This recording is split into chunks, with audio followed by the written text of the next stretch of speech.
Until now, mga guys, ang dami pa rin nagtatanong kung legit daw ba tong si Fast Cash VIP. Well, let's just say makulay, controversial. Ano po yung iniisip nyo pag may nagtatanong na legit pa ba si Fast Cash VIP? And I truly understand how you feel. So I have bad news for you.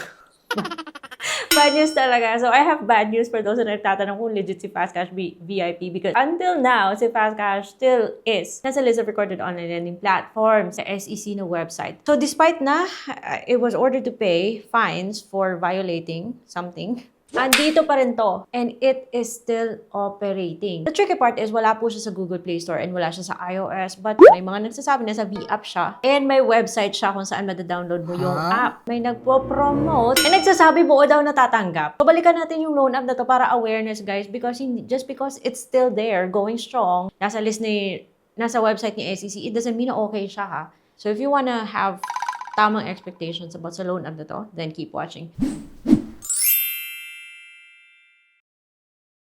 Hello everyone! Welcome back to my channel. It's Ate Red here. At dito, pinag-uusapan po natin yung mga online loan platforms. Dahil hindi naman po ako, well, who am I to say na huwag kayong umutang sa isang OLA, lalo na if kailangan ha. Pero at least, guys, sinisilip natin to para meron kayong better expectations at makapag, make an informed decision kayo kung uutang ba kayo sa loan app na to o hindi. Yung pag-uusapan natin ay si Fast Cash VIP under sa kay Fcash Global na, news is still registered. At parang may nagpo-promote pa rin. So, ano ba yung meron dito? Nagbago ba siya? Dapat ba itong lapitan? Well, kung ako masusunod, well, it's up to you. Charot!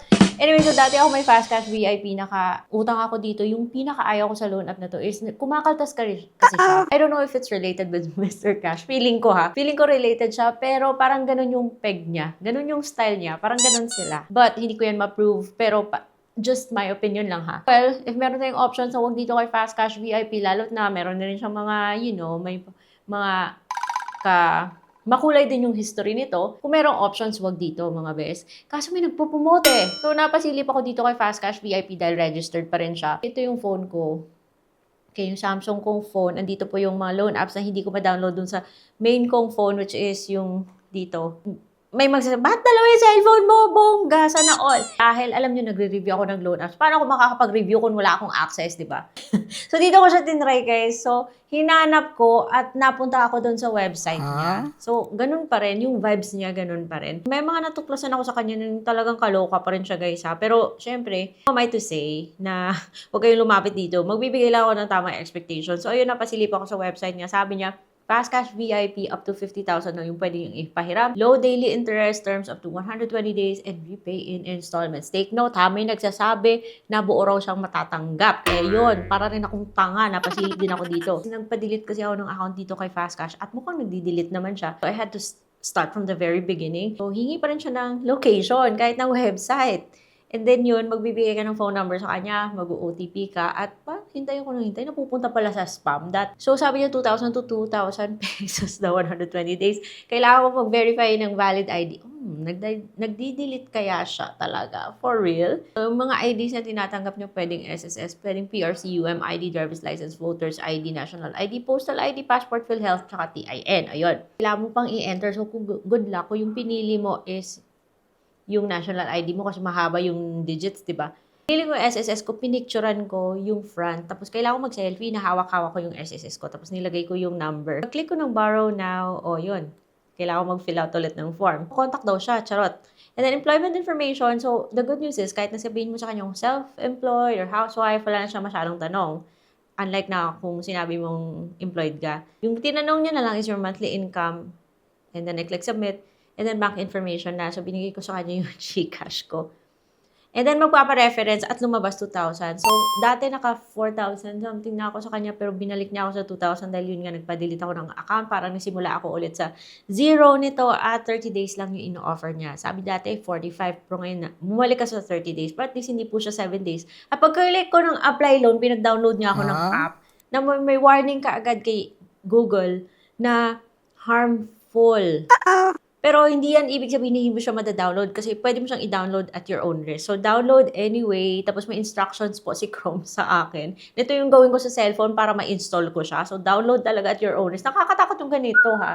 So, hindi siya, I feel like it's not safe, pero kailangan kong magpatuloy para talagang mapasilip ko sa inyo kung anong meron sa loan app na to. So, I had to click install, tapos kailangan ko pang i-off yung auto blocker para lang ma-download ko siya sa cellphone ko, guys. At na-download ko, naging 3,000. Kaloka! So, website niya ako, pero sa huli, kailangan mo pa rin pala mag-download. Pero at least, kung ano yung nasa website, yun na yun.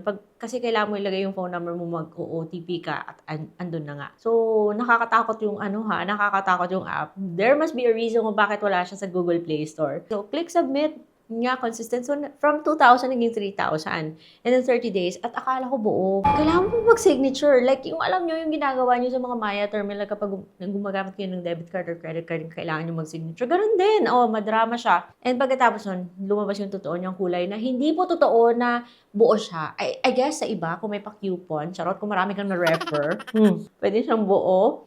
Part of the referral program. Pero, kung hindi ka nang hihikayat na umutang dito sa kay Fastcash VIP, wala yung merong ganyan, wala kang ni-refer, so doon ka siguro sa regular way of pag-uutang dito. So, meron po siyang kaltas and it's 13%. Parang si Mr. Cash, pero mas mataas yung fee niya kay Mr. Cash. Yung sa 3,000, yung matatanggap na lang is 2,610, babayaran mo in 30 days kasi hindi naman po talaga, at least totoong hindi 7 days yung loan app na to ha. Kasi dati na ako nakautang dito na naka 45 days ako. So, in 30 days, yung ibabalik mo sa kanya is 3,457 and hindi ko siya gino, guys.